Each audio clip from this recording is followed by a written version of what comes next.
6 महीनों की बात 6 महीनों की 8 महीनों के अंदर यह सरकार गिर जाएगी, क्योंकि नायडू और नीतीश कुमार कांग्रेसी विचारधारा के लोग हैं।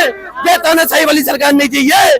कभी हिंदू मुसलमान देखो, कभी मंदिर मस्जिद देखो, कभी 3 तलाक देखो, यह काम की कोई बात नहीं करते। यह सिर्फ लोगों को गुमराह करने वाले काम करते हैं।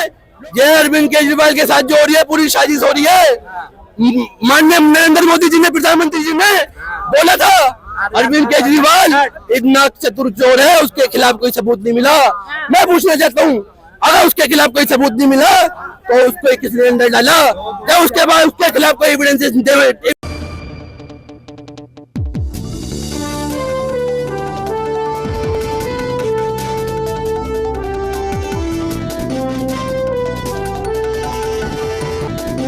जय हिंद दोस्तों, बहुत बहुत स्वागत है आपका न्यूज वेस्ट पे। मैं हूं आपके साथ सवेरा छाबड़ा।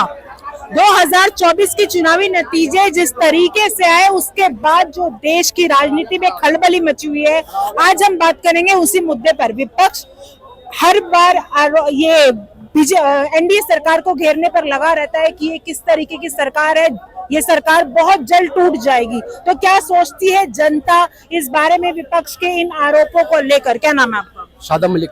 क्या कहोगे विपक्ष जो आरोप लगा रहा है कि ये सरकार चलने वाली नहीं है? पत्रकार मोहिता, 6 महीनों की बात 6 महीनों की 8 महीनों के अंदर यह सरकार गिर जाएगी, क्योंकि नायडू और नीतीश कुमार कांग्रेसी विचारधारा के लोग हैं। यह तानाशाही वाली सरकार नहीं चाहिए। कभी हिंदू मुसलमान देखो, कभी मंदिर मस्जिद देखो, कभी 3 तलाक देखो, यह काम की कोई बात नहीं करते। यह सिर्फ लोगों को गुमराह करने वाले काम करते हैं, लोगों को भ्रमित करने वाले काम करते हैं। महिलाओं के साथ इतना अत्याचार हो रहा है, जगह जगह बलात्कार हो रहे हैं। बिहार का केस देख लो, उत्तर प्रदेश का केस देख लो, और भैया हरियाणा केस देख लो, और तो और जितने बलात्कार पाए जाएंगे ये भाजपा के लोग मिलेंगे। तानाशाही की सरकार क्यों कहते हैं? एनडीए की सरकार है। तानाशाही ये हो रही है। अगर कोई भाजपा के खिलाफ बोलता है, भाजपा सरकार उसको अंदर डालने का काम किया जाता है। मुख्यमंत्री साहब, दिल्ली के मुख्यमंत्री साहब है, वो उनको भाजपा ने करवाया अंदर। ये तो ये अरविंद केजरीवाल के साथ जो हो रही है पूरी साजिश हो रही है। माननीय नरेंद्र मोदी जी ने, प्रधानमंत्री जी ने बोला था अरविंद केजरीवाल एक नाक चतुर चोर है, उसके खिलाफ कोई सबूत नहीं मिला। मैं पूछना चाहता हूँ, अगर उसके खिलाफ कोई सबूत नहीं मिला तो उसको किसने अंदर डाला, या उसके बाद उसके खिलाफ कोई एविडेंस नहीं है? बीजेपी ने डाला। ईडी सीबीआई जो भाजपा की तोता बनी बेटी है, सरकार की तोता बनी बेटी है, ये सारे भ्रष्टाचार जो पाए जाते हैं ये ऑपोजिशन में पाए जाते हैं। ईडी सीबीआई भाजपा लेकर आई थी, ऑपोजिशन में माने जाते हैं। अजीत पवार देख लो, छगन भुजबल देख लो, हेमंत बिश्व शर्मा देख लो, सारे के सारे जो भ्रष्टाचारी मिलेंगे, महाभ्रष्टाचारी, वो भाजपा के अंदर मिलेंगे और उनके खिलाफ कोई कार्रवाई नहीं होते। हमारे नरेंद्र मोदी जी, माननीय प्रधानमंत्री जी, जो अजीत पवार को पानी पी के गाली बकते थे, पोषने का काम करते थे, और वो अजीत पवार भाजपा में शामिल हो जाता है। भाजपा की वॉशिंग पाउडर मशीन में धुलने के बाद बाल साफ हो जाता है। जैसे आप देख रहा है, पीएम के फंड घोटाले देख लो, पीएम फंड घोटाले देख लो, पेटीएम घोटाले देख लो। झूठी सरकार को जो कांग्रेस की स्थापना कब हुई थी? कांग्रेस की स्थापना कब हुई थी? कांग्रेस की स्थापना जब अंग्रेजी हुकूमत थी, जब हुई थी। पहले लड़े थे अंग्रेजों से, अब लड़ेंगे अंग्रेजों से। सावरकर ने जो है अंग्रेजों से जब उसको डाल दिया था, जिस पार्टी की तारीफ कर रहे हैं उसकी स्थापना कब हुई? इन्हें ये पता नहीं है। सावरकर जेल में डाल दिया था अंग्रेजों ने, और अंग्रेजों से उनने सावरकर ने माफी मांगी थी, और भाजपा पार्टी उसको वीर कहने का काम करती है। वीर जो 60वां महीना लेते थे सावरकर, जो हमारे क्रांतिकारियों से जो देश की आजादी के लिए जंग आजाद में हिस्सा लिया, उसके खिलाफ जो है सावरकर ने दवाई देने का काम किया कोर्ट के अंदर। देख रही है, बने रहिएगा। जवाब धन्यवाद देता हूँ मैं रॉयल स्ट्रॉन्ग को, केजरीवाल जी की। रॉयल स्ट्रॉन्ग सारे भाई लोग जानते हैं, रॉयल स्ट्रॉन्ग बहुत बड़ी ब्रांड है। हमारे भाई लोग उसका सेवन करके बहुत अच्छा बोलते हैं, और उसको पीने के बाद कोई भी सच्ची बात नहीं बताएंगे, और ऐसी बातें बताएंगे जो किसी के समझ में नहीं आएंगी। वो केजरीवाल जिसने दारू के नशे में पूरी दिल्ली बर्बाद कर दी। आज पानी की वजह से दिल्ली के अंदर लोग मर रहे हैं, और जो पानी है वो पीने के योग्य नहीं है। और केजरीवाल जी ये भ्रम फैला रहे हैं। जिस केस पे केजरीवाल अंदर है वो कांग्रेस दारू घोटाले के अंदर में है। वो किसने केस लगाया था? कि कांग्रेस ने। राहुल गांधी का केस लगाया हुआ। आज ये उल्टा आरोप लगाते हैं ये मोदी जी ने अंदर करवाया। इनको कुछ पता नहीं है। इन लोग को एक ही झूठी अफवाह फैलानी है। झूठी अफवाह फैलाने के बाद कोई काम इनका तीसरा नहीं है। पटना मोहित है, ये भाजपा सरकार की गंदी राजनीति है। जब पानी की बात कर रहे हैं, हरियाणा से 600 पानी एक इंसान की बेसिक नीड है। अगर वही नहीं मिलेगा तो लोग मर नहीं जाएंगे। आप बताइए कैसी बातें कर रहे हैं। हरियाणा से 615 MGD आता था पानी, और भाजपा वालों ने 600 MGD की जगह 515 MGD भेजा। किस लिए? ये कांग्रेस, ये आम आदमी पार्टी की सरकार गिराने के लिए। ये लोग जब से ये आम आदमी पार्टी की सरकार बनी है, जब से 49 दिन की सरकार बनी है, जब से भाजपा वाले जो अरविंद केजरीवाल के पीछे पड़े, तो जितना मर्जी अपनी कोशिश कर लो गिराने की सरकार, मगर हमारी आती सी जो हमें माननी है नेता पूरा देश जो पूरी दिल्ली की पब्लिक केजरीवाल जी का समर्थन पूरे दिल्ली ने करा की बार। बहुत बढ़िया सवाल। सुनो, दिल्ली केजरीवाल जी का समर्थन पूरे दिल्ली ने करा। केजरीवाल जी ने बोला था अगर तुम मुझे जेल के अंदर बाहर निकालना चाहते हो तो मेरे को वोट देना, नहीं तो बीजेपी को वोट देना। और जनता ने ऐसा जवाब दिया, सीधे जेल के अंदर वापस नहीं आएगा। जेल के बदले वोट मांग रहे थे, जब वोट नहीं मिला उन्हें क्या करेंगे? शुरू में वाली बात बोली थी माननीय प्रधानमंत्री नरेंद्र मोदी जी ने बोला था अरविंद केजरीवाल चतुर चोर है, उसके खिलाफ कोई सबूत नहीं मिला। जब उसके खिलाफ कोई सबूत नहीं मिला तो अरविंद केजरीवाल जेल के अंदर क्या कर रहा है? ये पूछता है भारत। तुम धरना देख क्यों नहीं रहे? इतने समर्थन यहाँ कर रहे हो, बिहार के भीतर बाहर जाओ, वहाँ अपनी चूड़ियां तोड़ो, क्यों नहीं तोड़ ले भाई? हाँ, अगर जब कोर्ट इनके पक्ष में फैसला दे तो जज भी सही है, अगर जज थोड़ा पक्ष गलत कर दे तो जज खराब है। एक सवाल ये भी है, जब जमानत मिली तो बोल रहे थे कि लोकतंत्र की जीत हुई है, उसके बाद फिर बोलने लगे तानाशाही की सरकार है।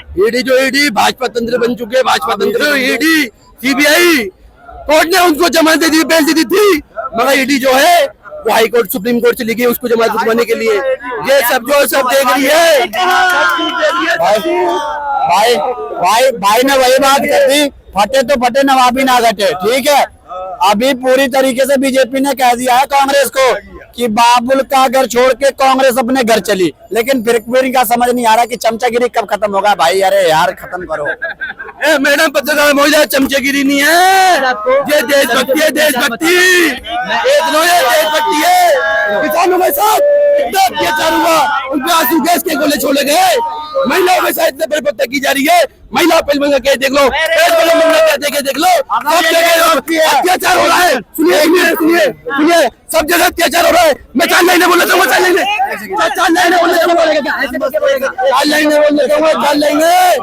लाइनें, ना कोई फूल ना कोई खुशबू, उससे कांटों की हालत नहीं देखी जाती।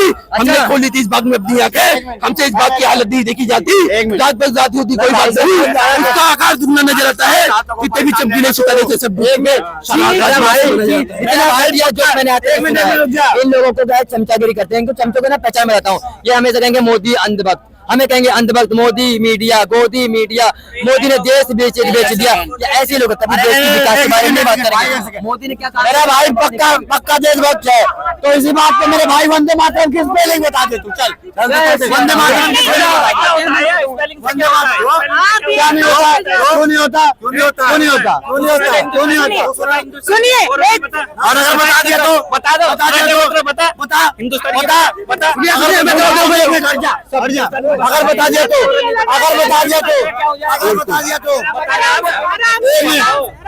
दिया तो हाथ जोड़ के माफी मांगेगा उनका भी। हाथ जोड़ के मांगेगा।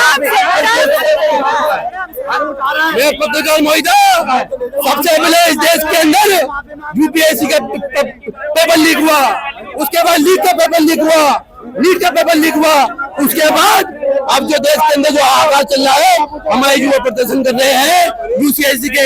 आप लोग भी यहाँ पर युवा मौजूद है, ये बात तो माननी पड़ेगी कि नीट परीक्षा जो असफल हुई उसको आप सही मानते हैं क्या? उसमें कोई हम निंदा करते हैं, हम तो बोलते हैं जांच करो, उस पर स्ट्रिक्ट एक्शन लो। और कि क्या माहौल है? कभी ये पुलिस के पेपर हो जाते हैं, लीक हो जाते हैं, कभी इसके हो रहे हैं, डॉक्टर्स बनने की तैयारी करते हैं लोग। कितने सालों की मेहनत है, बताइए किस तरीके से? उसी चीज पे भाजपा विचार विमर्श कर रही है। ये एक नया कानून लाने वाली है पेपर लीक पे, थोड़ा सा आप लोग वेट करो, ठीक है। कानून लाने वाले हैं, आज सुबह कानून आया हुआ है, आप पेपर उठा के देख रहे हो, आज कानून आ गया है। और दूसरी बात ये है कि 10 साल के अंदर आपको सारा काम चाहिए क्या? मोदी सारा काम करवा रहा है। ईडी भी जो है केजरीवाल पे मोदी छुड़वा रहा है। पानी की दिक्कत है दिल्ली में तो मोदी करवा रहा है। ईवीएम एक हो रहा है तो मोदी करवा रहा है। मतलब सारा काम मोदी कर रहा है, तो तुम लोग क्या कर रहे हो? जग मार रहे हो क्या? और दूसरी बात मेरी बात है, ये जो पेपर लीक की बात नहीं है, अभी से नहीं शुरू है, ये कांग्रेस के समय में भी होता था। लेकिन अगर आप बात करो 10 साल के अंदर सारा काम चाहिए, तो ऐसा तो नहीं हो पाएगा। थोड़ा वक्त दो, सारा काम होगा। और ऐसे लोगों को, इनको जो है एमएलए की फुल फॉर्म तक पता नहीं। एक आरोप और लग रहा है कि जब से एक हार सी मिली है, देखा जाए तो जिस तरीके के नतीजे आने थे उस तरीके के नतीजे बीजेपी के नहीं आए, तो वहीं उसके बाद से ही ये बर्दाश्त नहीं हो रहा, हार तो बुलडोजर चल रहे हैं। मेरी बात सुनिए मैडम, ऐसा कोई बात नहीं है। देखिए ऐसा, अगर आप कहोगे कि वहाँ पे यूपी में हार गए ना, तो मध्य प्रदेश में 0 सीट आई है कांग्रेस की, और यूपी में 32 सीट आई है बीजेपी की। तो हारे नहीं है, 2-3 सीट ज्यादा लेके गए हैं। और 2-3 सीट क्यों मिली है उसका मैं एजेंडा बता देता हूँ। इन लोगों ने एजेंडा चला था 8,500 रुपए आपके सबके खाते में महिलाओं के खटाखट आएगा। वो तो दफ्तर में महिलाएं चप्पल मार के आएंगी, सबको पता है। और दूसरा, इन लोगों ने एक एजेंडा चलाया था कि क्या कहते हैं, संविधान खतरे में है। आप बताइए संविधान कैसे खतरे में है? सबसे ज्यादा मेजोरिटी बीजेपी के पास है। अगर चेंज करना होता तो संविधान को चेंज कर देता। हमेशा संविधान में क्या होता है, संशोधन होता है, जो कि इंदिरा गांधी ने 28 बार, जवाहरलाल नेहरू ने 17 बार और मनमोहन सिंह ने शायद 10 या 7 बार कर चुके हैं। इसे कहते हैं संशोधन। और राजीव गांधी ने पहले ही बोल दिया था आपके अपने जो है भाषण में कि अगर जरूरत पड़ेगी अमेंडमेंट एक्ट की, संशोधन की, तो बिल्कुल किया जाएगा। तो इन लोगों ने क्या किया, इसका एजेंडा बना दिया, लोगों को मैनिपुलेट किया गया देश में। वही लोग गुमराह हो गए। आज जो वही लोग यूपी वाले माफी मांग रहे हैं, रो रहे हैं कि हमने जो है गलत लोगों को जो है वोट दे दिया अपना। आप जाके देखेंगे तो बिल्कुल रो रहे हैं वो लोग, परेशान हो रहे हैं। और दूसरी बात यह है कि अब जो गलतियां की है बीजेपी ने, जो भी थोड़ी बहुत हुई है, उसे सुधारेंगे। दूसरी बात यह है कि विपक्ष को मजबूत होना बहुत जरूरी है, तभी जो है बीजेपी भी अच्छे से काम करेगी। जिस तरीके के नतीजे आए उस तरीके से विपक्ष मजबूत हुआ। विपक्ष मजबूत, मैं बिल्कुल विपक्ष को मजबूत मानता ही नहीं हूँ। मैं ये जानता हूँ विपक्ष है ही नहीं, क्योंकि इन लोगों ने क्या किया, संगठन बनाया था, पूरा गठबंधन बनाया था। गठबंधन 1-2 को नहीं बनाई थी, पूरे 26 लोगों को, 28 लोगों को बनाया गया था। और हाँ, बात रही बीजेपी के, तो ये 2-3 लोग जो है इकट्ठे हुए गठबंधन बनाया हुआ, ठीक है ना। अगर अकेले की बात करते हो राहुल गांधी की, तो 99 सीट लेके आए, छोटा रिचार्ज 99 सीट। अगर लड़ाते हो नरेंद्र मोदी को और राहुल गांधी को, तो अकेले नरेंद्र मोदी की सीट 240 है, और क्या कहते हैं राहुल गांधी की 99 सीट है। 65 साल हो गए, पूरी बात सुनिए, 65 साल बीजेपी क्या कहते हैं कांग्रेस सरकार थी। अगर आप लोगों से मिले जुले होते, काम किए होते, लोगों को योजनाएं दिए होते, ठीक है ना, गरीबों तक बातचीत पहुंची होती, उनको सुविधाएं मिली होती, तो आज आपको आप जो है आज के समय में 100 का आंकड़ा पार नहीं कर पा रहे हो। तो जनता ने बदलाव कर दिया, और अब की बारी अगर मोदी सरकार से लोग परेशान हुए, तभी तो जनता ने जवाब दिया। मैडम, मैंने आपको पहले बताया था, एजेंडा चलाने के बाद आप कुछ भी करो, लोग परेशान हुए वहाँ पे। ऐसा नहीं है, आप सिर्फ एक ही बात बोलोगे कि अयोध्या हार गए। वहाँ पे 32 सीटें आई है बीजेपी की, और कांग्रेस देखेंगे कहीं सीटें जो है 0 आई हुई है। बनारस की सीट है, हॉट सीट मानी जाती है, हमारे प्रधानमंत्री जी वहाँ से चुनाव लड़ते हैं, तो वहाँ सर भी कोई ज्यादा मार्जिन नहीं आया, 1 लाख वोटों से मोदी जी की जीत होती है वहाँ पर। मैडम, कुछ जगह पे सीटें आई हैं, कुछ जगह पे कम आई है। जरूरत है बीजेपी को काम करने की। अब मुझे लगता है अच्छे से और काम करेगी। पहले जो 10 साल के अंदर बहुत अच्छा काम किया है, सबको पता है डेवलपमेंट हमारे देश में अच्छा हुआ। अगर डेवलपमेंट अच्छा नहीं हुआ होता ना, तो हमारे इसमें जो जीडीपी है, जो हमारी ग्रोथ है, वो 5वें नंबर पे नहीं आती, 11वें में से नंबर सीधा उठ के 5वें नंबर पे आई है। काम किया है तभी जो है बीजेपी ने जो है इतना सीट पाया, अकेला सीट पाया है इतना जो है बीजेपी ने। और आप देखें कांग्रेस की तो 1 सीट आज फिर कम हो गई है। किसकी? कांग्रेस की। अब 98 बची है। इतनी बेइज्जती हो रही है बेचारों की, क्या करे। गठबंधन बनाने के एड़ी से चोटी तक का जोर लगा ले, लेकिन बीजेपी को जो है हरा नहीं पा रहे हैं। और दूसरी बात, एक लास्ट बात बोलना चाहूंगा, राहुल गांधी प्रधानमंत्री जरूर बनेंगे, और वो हर रोज प्रधानमंत्री बनते भी हैं। रात को सोने के बाद, सुबह उठने से पहले वो प्रधानमंत्री होते हैं, और फिर सुबह जब उठ जाते हैं उसके बाद राहुल गांधी बन जाते हैं। तो आप देखना तो सबका राइट है ना। आप देखो औकात से, उससे बाहर मत जाओ, ठीक है ना। चिड़िया उड़ती है आसमान में, लेकिन पूरा आसमान को फाड़ के नहीं उड़ सकती है, वापस जमीन में आना पड़ता है। तो जमीन में ही है। कांग्रेस दोबारा कभी आएगी नहीं। एक बात फिर कह रहा हूँ कि जेठालाल की सास कभी देखने को आज तक टीवी में नहीं मिली है, पोपटलाल की शादी आज तक देखने को नहीं मिली है, राहुल गांधी सरकार आज के बाद कभी देखने को नहीं मिलेगी, क्योंकि 4 साल बाद उनका जो है पेंशन लगने वाली है। इसी के साथ मैं इस बात को समाप्त करना चाहूंगा। नमः पार्वती पते, हर हर महादेव, जय श्री राम। बड़े बड़े बातें हैं। लोग अब भी जो 2024 चुनाव में माहौल था, एक दूसरे पर निशाना साधते आ रहे थे, वो अब कुछ ज्यादा ही बढ़ रहा है। अभी आने वाले राज्यों में कुछ समय में आने वाले राज्यों में भी चुनाव है, बात की जाए हरियाणा में चुनाव है विधानसभा के, दिल्ली में चुनाव है विधानसभा के, दिल्ली के मुख्यमंत्री साहब जो है वो इस वक्त जेल में है। क्या कुछ कहना है आपका, हमें कमेंट करके जरूर बताइएगा। फिलहाल इस वीडियो में इतना ही।